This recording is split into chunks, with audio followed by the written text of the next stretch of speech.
pretty, intelligent faces. They're the successful dramatists of 18th century Paris, and their busts stand in the foyer of the French National Theatre. That theatre which for 100 years did so much to promote good sense and humanity.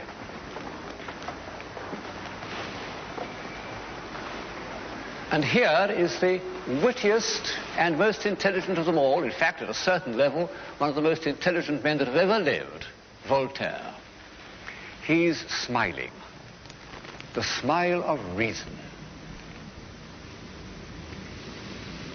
You know, there's a character called Fontenelle, a French philosopher who, by living to be nearly 100, bridged the 17th and 18th centuries, the world of Newton and the world of Voltaire. He held a position known as Perpetual Secretary of the Academy of Science. He told an interviewer that he had never run and never lost his temper. The interviewer asked him if he had ever laughed. He said, "No, I have never made ha-ha." But he smiled. And so do all the other distinguished writers, philosophers, dramatists, and hostesses of the French 18th century. It seems to us shallow. We've got into deep water in the last 50 years. We feel that people ought to be more passionate, more convinced, or, as the current jargon has it, more committed. The smile of reason may seem to betray a certain incomprehension of the deeper human emotions, but it didn't preclude some strongly held beliefs. Belief in natural law, belief in justice, belief in toleration. Not bad. The philosophers of the Enlightenment pushed European civilization some steps up the hill. And in theory, at any rate, this gain was consolidated throughout the 19th century. Up to the 1930s, people were supposed not to burn witches and other members of minority groups, or extract confessions by torture, or pervert the course of justice, or go to prison for speaking the truth, except, of course, during wars. This we owe to the movement known as the Enlightenment, and above all, to Voltaire. Although the victory of reason and tolerance was won in France, it was initiated in England, and the French philosophers never concealed their debt to the country that, in a score of years, had produced Newton, Locke, and the bloodless revolution. When Voltaire visited England in the 1720s, it had enjoyed a quarter of a century of very vigorous intellectual life. And although Swift, Pope, and Addison might give and receive some hard knocks in print, they weren't physically beaten up by the hired gangs of offended noblemen, or sent to prison for satirical references to the establishment. Both these things happened to Voltaire, and as a result, he took refuge in England in 1726. It was the age of the great country houses, and in 1722, the most splendid of all had just been completed for Marlborough.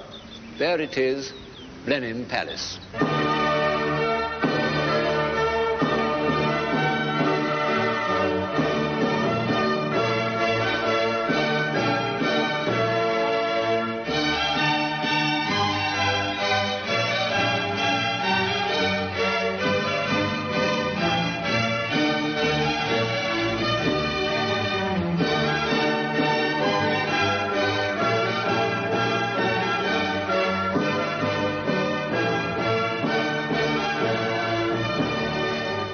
A superb setting, but not everybody's idea of a pleasant country retreat.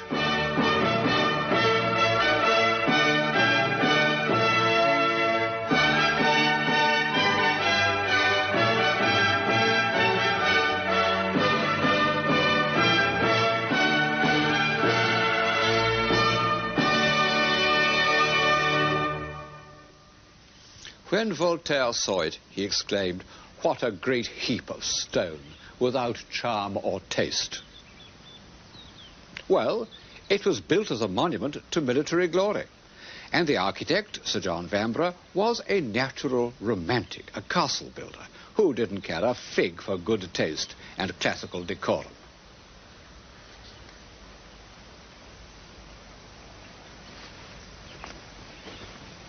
18th century England was the paradise of the amateur. by which I mean men rich enough and grand enough to do whatever they liked, who nevertheless did things that required a good deal of expertise. One of the things they chose to do was architecture. Wren began as a brilliant amateur, and although he made himself into a professional, he retained the amateur's freedom of approach to every problem. And two of his chief successors were amateurs by any definition. Sir John Vanbrugh wrote plays, but he also designed the vast and complicated structure of Blenheim. Lord Burlington was a connoisseur and a collector and arbiter of taste, the sort of character nowadays much despised. But he built this small masterpiece of domestic architecture, Chiswick.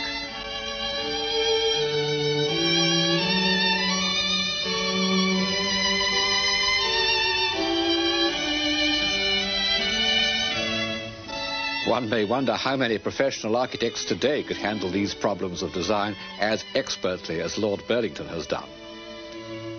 These steps and colonnades look very imposing, but the building behind them is quite small, about the size of an old parsonage.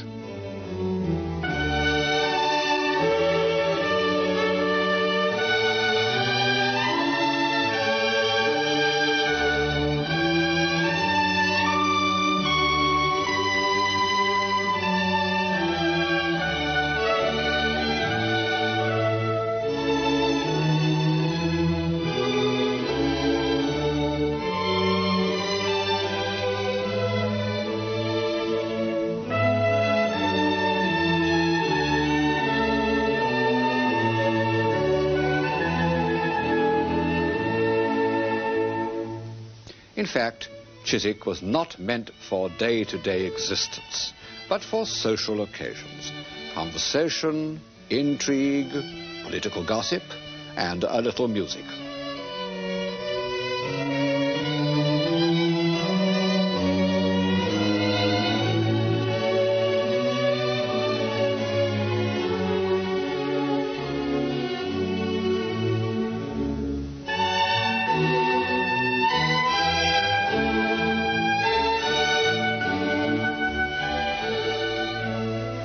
Of course, it's only a miniature, kind of glorified drill box.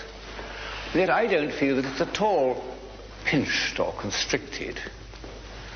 In a way, these 18th century amateurs were the inheritors of the Renaissance ideal of universal man.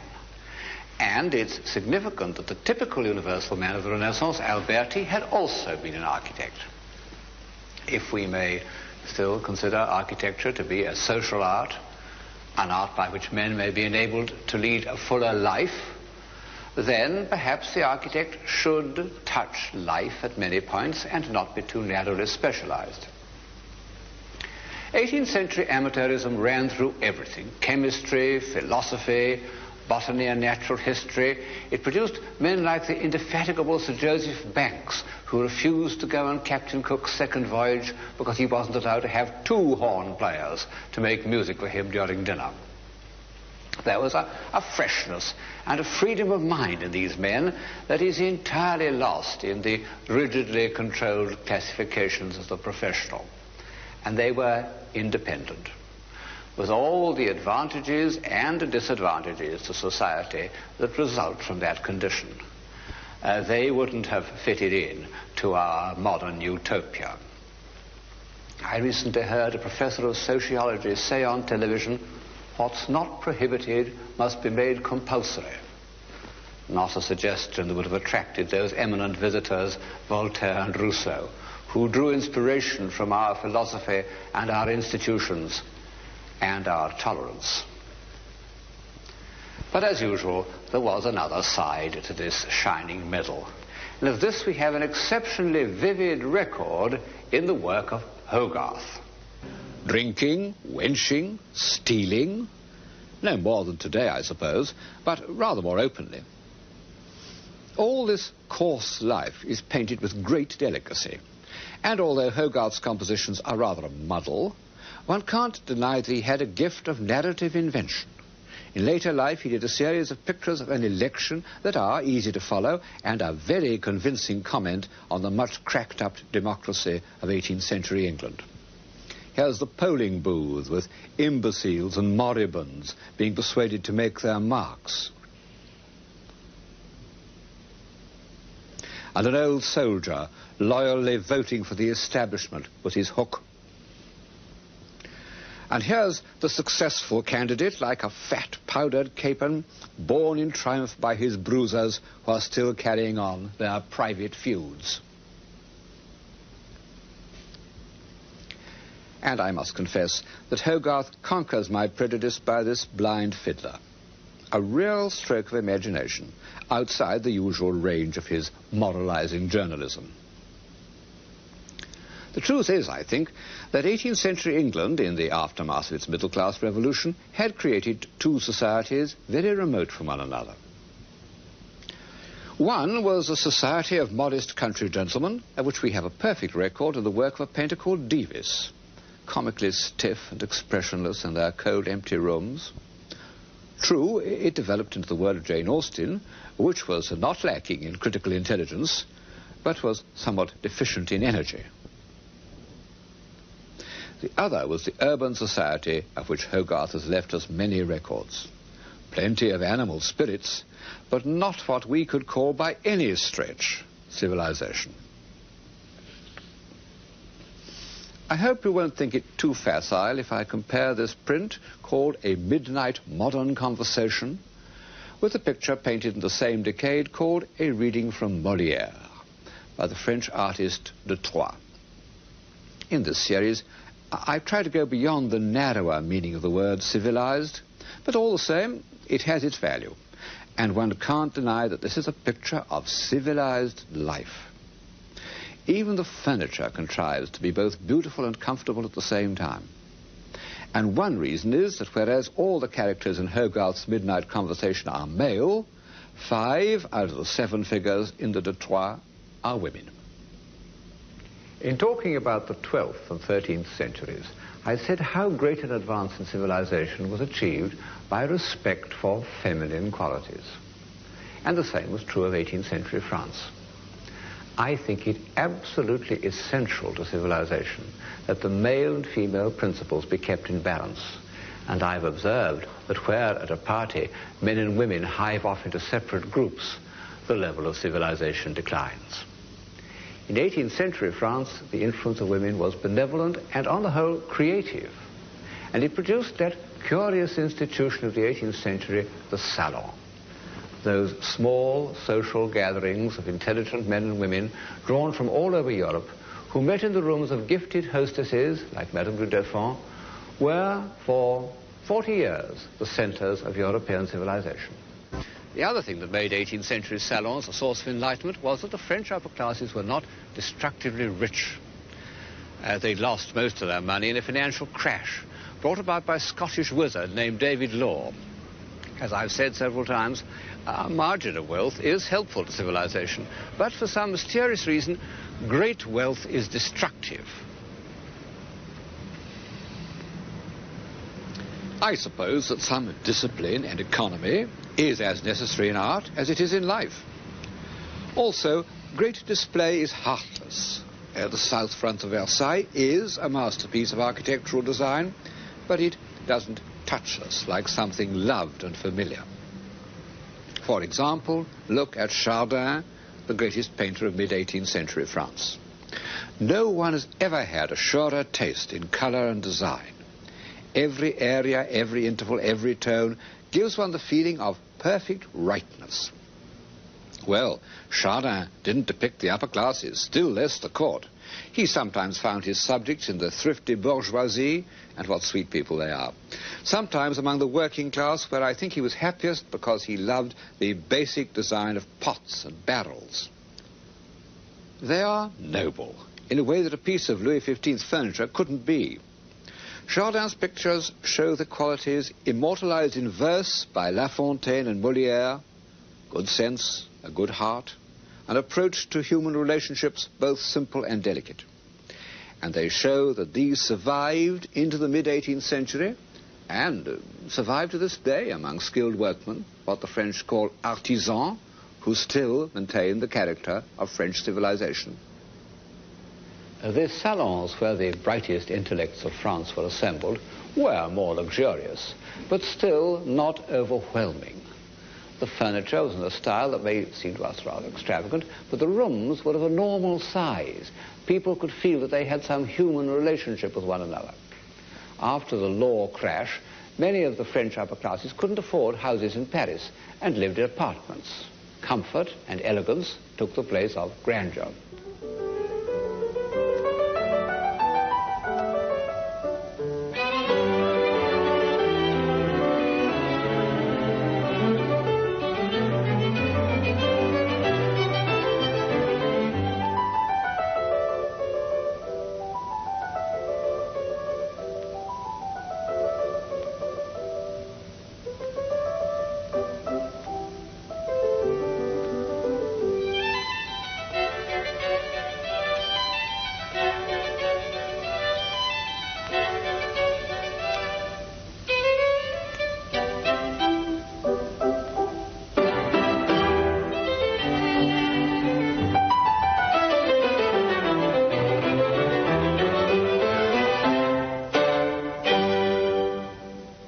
We have a complete record of how people lived in mid-18th century France, because there were innumerable minor artists who were content to record the contemporary scene instead of expressing themselves. Here's part of a series modestly known as the Monument of Costume, small masterpieces of design and execution. The ladies have come to see their friend who is about to have a baby. "Don't be afraid, dear friend," they say. In this painting by Boucher, a lady is dressing by the fire, her maid asking her what she's going to wear. And here, also by Boucher, is the family sitting by the window having their morning coffee, or more likely chocolate. The little girl showing off her toys. Well, nobody but a sourpuss or a hypocrite would deny that this is an agreeable way of life. Why do so many of us instinctively react against it? Because we think it based on exploitation? Well, do we really think that far? If so, it's like being sorry for animals and not being a vegetarian. Our whole society is based on different sorts of exploitation. Or is it because we believe that this kind of life was shallow and trivial? Well, that simply isn't true. The men who enjoyed it were no fools. Talleyrand said that only those who experienced the life of 18th century France had known the douceur de vivre, the sweetness of living. And Talleyrand was certainly one of the most intelligent men who ever taken up politics. The people who frequented the salons of 18th century France were not merely a group of fashionable good-timers. They were the outstanding philosophers and scientists of the time. They wanted to publish their very revolutionary views on religion. They wanted to curtail the power of a lazy king and an irresponsible government. They wanted to change society. In the end, they got rather more of a change than they bargained for. The men who met each other in the salons of Madame de Deffand and Madame Jefferson were engaged in a great work. Here it is. An encyclopedia, or Dictionnaire raisonné des sciences, des arts et des métiers. It was intended to advance mankind by conquering ignorance. It was a gigantic enterprise, as you can see. Eventually, this is only a small part of it, eventually there were 24 folio volumes. And of course, it involved a great many contributors. But the dynamo of the whole undertaking was Diderot. There he is, in a picture by Van Loo, smiling the smile of reason, which enraged him. He said he'd been made to look like an old cocotte who was still trying to be agreeable. He was a many-sided man, very intelligent, a novelist, a philosopher, even an art critic, the great supporter of Chardin. And in the encyclopedia, he wrote articles on everything from Aristotle to artificial flowers. The aims of the encyclopedia seem harmless enough to us. But you know, authoritarian governments don't like dictionaries. They live by lies.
it emerged in a country where civilization still had the energy of newness, Scotland.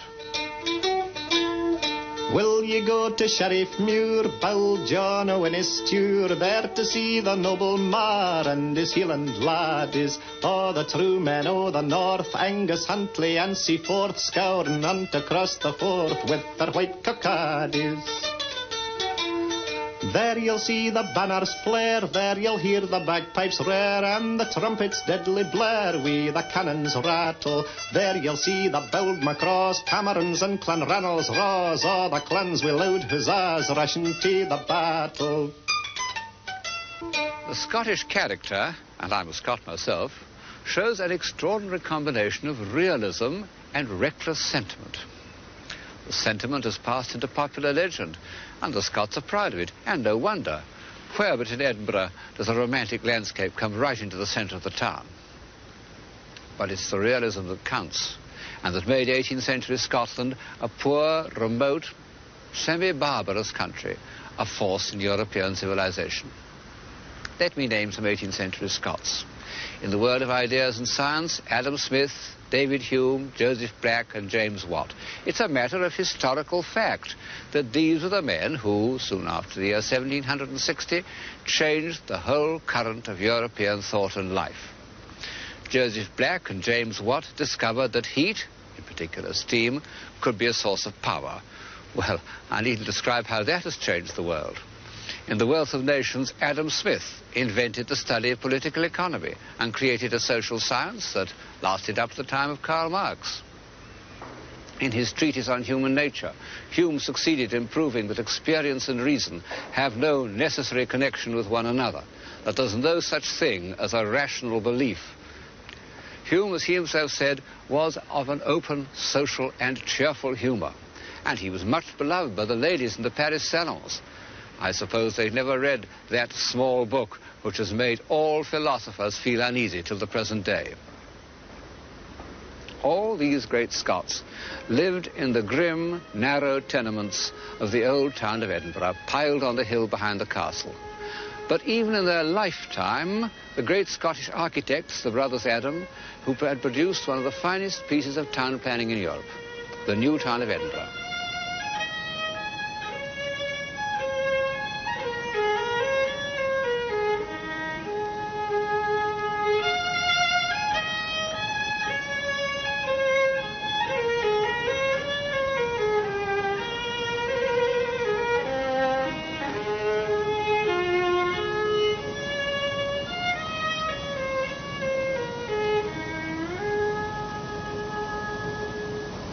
In addition, they exploited, I think one may almost say invented, the strict, pure classicism that was to influence architecture all over Europe. In fact, another Scot named Cameron took it to Russia with tremendous effect. And then, a Scot having popularized neoclassicism, Sir Walter Scott popularized the Gothic Middle Ages and furnished the imagination of the romantically minded for a century. Not bad for a poor, underpopulated country. Through the practical genius of the Scots and English, those technical diagrams in the encyclopedia became a reality. And before the political revolutions of America and France had taken effect, a far deeper and more durable transformation was already underway, what we call the Industrial Revolution. Wright of Derby, whose imagination had been stirred by the scientific exercises of the intellectuals, was also moved by their first commercial application, and he painted this picture of Arkwright's mill at Crumford. He's felt the romance of industrialism as it begins to usurp the power of the old regime. If, on the practical side, we had to visit Scotland, on the moral side, we must return to France. Not to Paris, but to the borders of Switzerland. Because it was there, a mile or two from the French frontier, that Voltaire made his home. After several bad experiences, he'd become suspicious of authority, and he liked to live in a place where he could easily slip over the border. He didn't suffer from his exile. He'd made a lot of money by speculation. And his last bolt hole, the Chateau of Ferney, is, as you see, a large, agreeable country house. Voltaire built the wings at either end.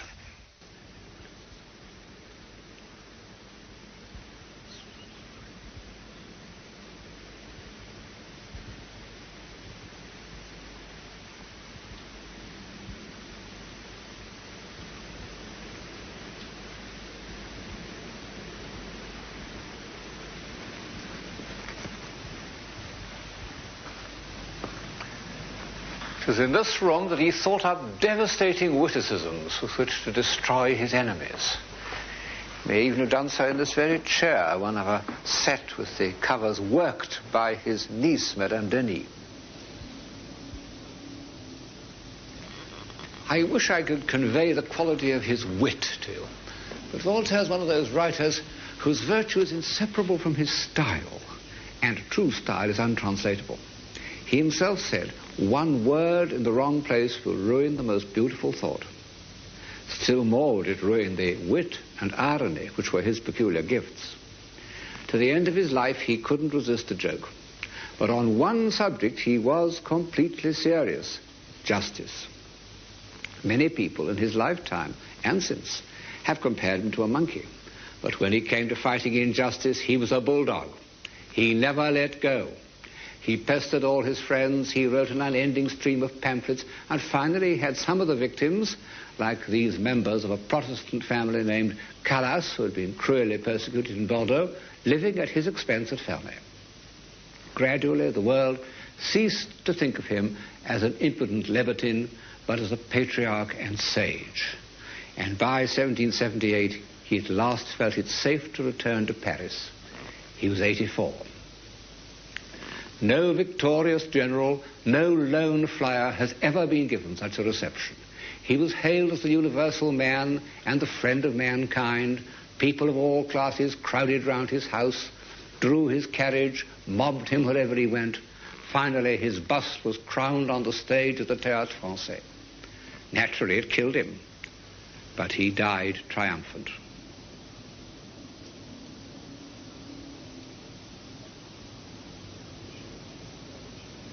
The remarkable thing about the frivolous 18th century was its seriousness.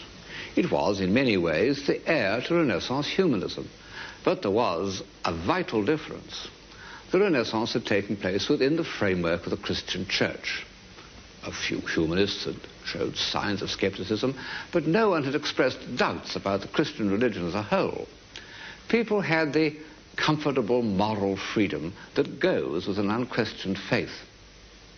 But by the middle of the 18th century, serious-minded men could see that the church had become a tied house, tied to property and status, and defending its interests by repressions and injustice.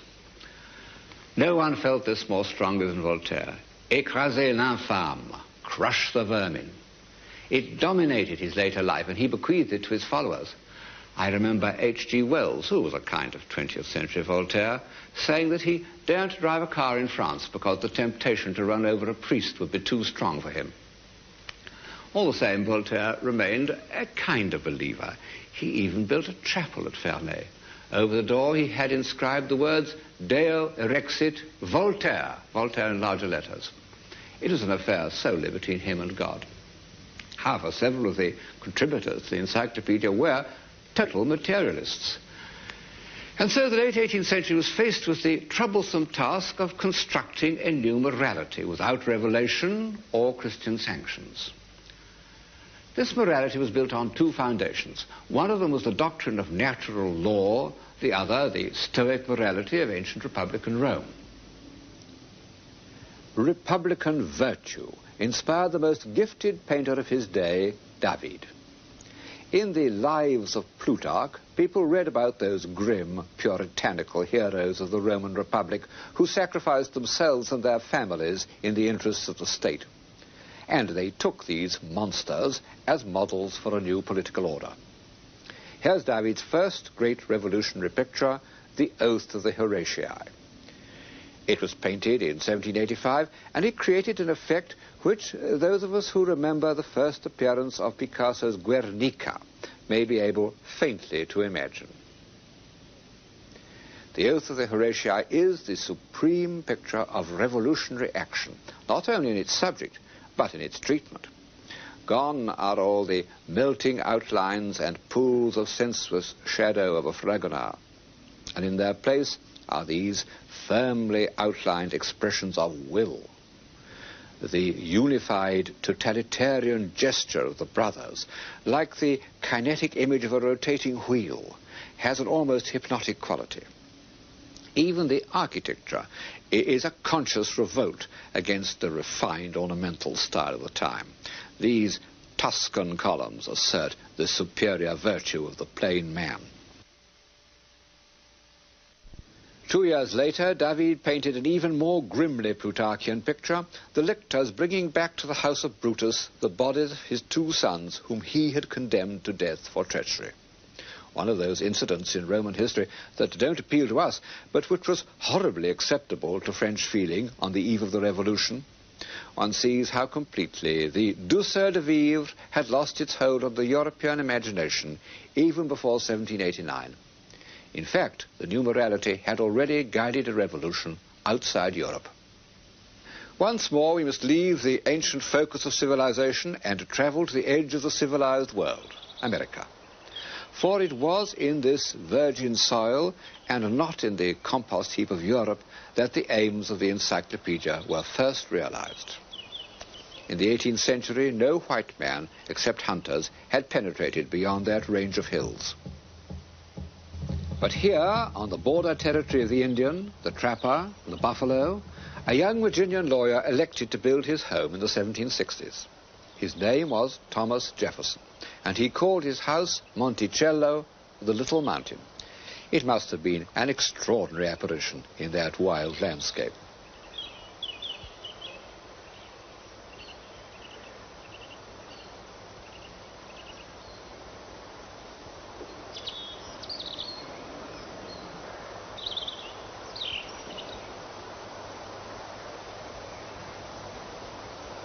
Jefferson made it up out of the book of the great Renaissance architect Palladio, of which he is said to have owned the only copy in America.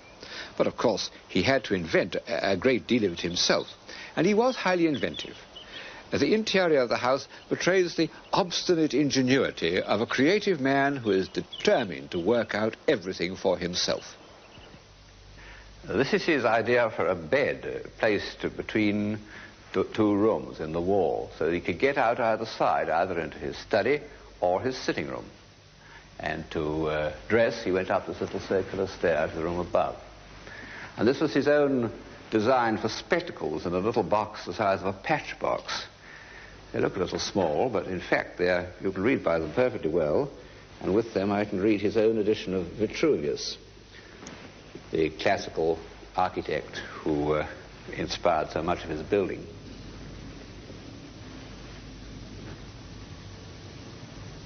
It's placed on a table, a revolving table, which he designed himself, which works very well, and a revolving chair.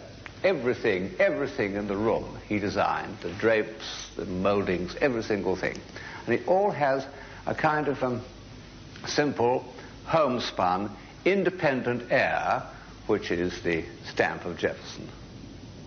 He was the typical universal man of the 18th century. Linguist, scientist, agriculturalist, educator, town planner, and architect. Almost every incarnation of Leon Battista Alberti, the universal man of the Renaissance. Even down to a love of music and the management of horses and a certain crankiness. What in a lesser man could have been called a touch of self-righteousness. What a willful, independent head. Of course, Jefferson wasn't as good an architect as Alberti, but then he was also President of the United States. And as an architect, he was by no means bad.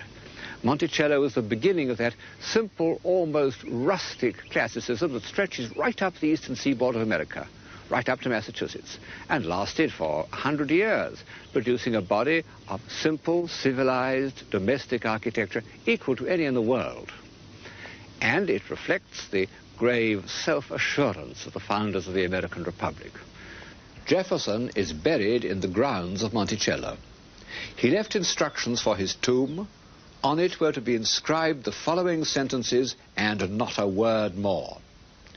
Here was buried Thomas Jefferson, author of the Declaration of American Independence, of the Statute of Virginia for Religious Freedom, and father of the University of Virginia.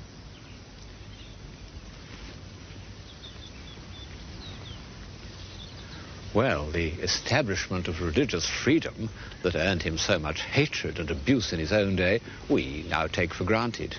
But the University of Virginia is still a surprise. It was all designed by Jefferson, and it's full of his character. He called it an academical village. There are 10 pavilions for 10 professors, and between them, behind this colonnade, the rooms of the students, all within reach and yet all individual. The ideal of corporate humanism. And then outside the courtyard are small gardens that show his love of privacy. Those serpentine walls were Jefferson's speciality. Nobody knows where he got them from. Needless to say, they had a practical as well as an aesthetic intention. The great courtyard was round 3 sides of a rectangle. The 4th side you saw over the mountains to Indian territory. How confidently, in their semi-wild domain, the founding fathers of America assumed the mantle of republican virtue and put into practice the notions of the French Enlightenment. They even called on the great sculptor of the Enlightenment, Houdon, to commemorate their victorious General Washington. And here's the result, standing in the Capitol at Richmond, Virginia. This program began with Houdon's statue of Voltaire, smiling the smile of reason. It could end with Houdon's statue of Washington. No more smiles. Houdon saw his subject as that favorite Roman Republican hero, the decent country gentleman called away from his farm to defend his neighbor's liberties.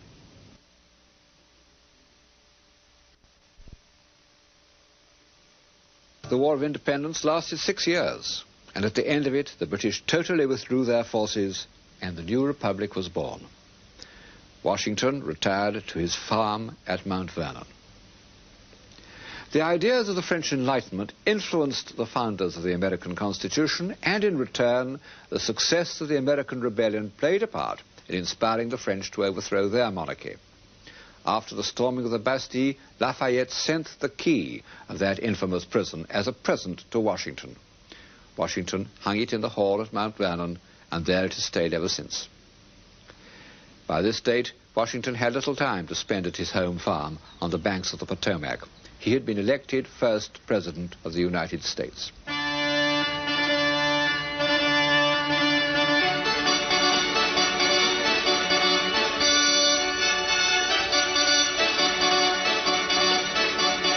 His monument dominates the new capital city, which was named after him. Facing it, across the tidal basin of the Potomac, is the monument to Jefferson, who became the 3rd president.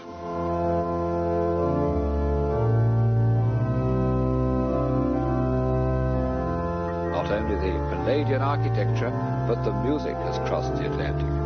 God Save the King has become My Country 'Tis of Thee.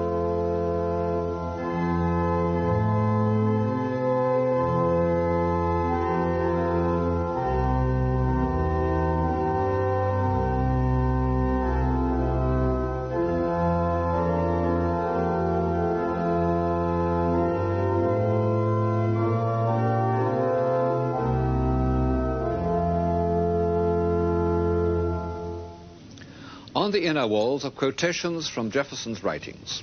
First, the familiar, noble, indestructible words of the Declaration of Independence. We hold these truths to be self-evident, that all men are created equal, that they are endowed by their Creator with certain inalienable rights. Among these are life, liberty, and the pursuit of happiness. And that to secure these rights, governments are instituted among men. Self-evident truths. That's the voice of 18th century Enlightenment.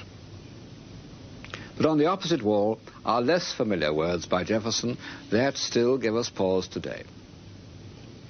I tremble for my country when I reflect that God is just, that his justice cannot sleep forever.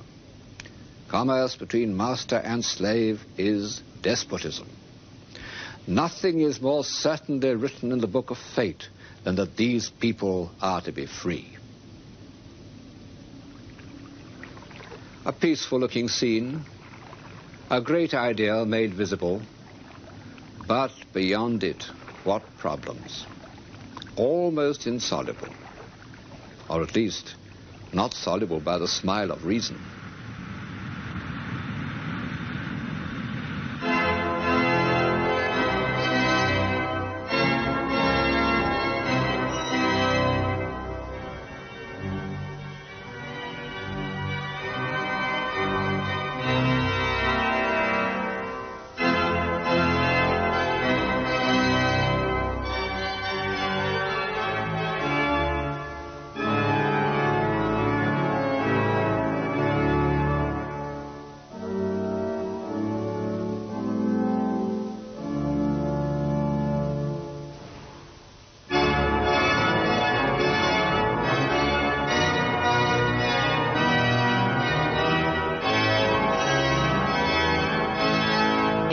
Century thinkers cast aside Christianity and look for divinity in nature, as the Learning Channel continues with Civilization next.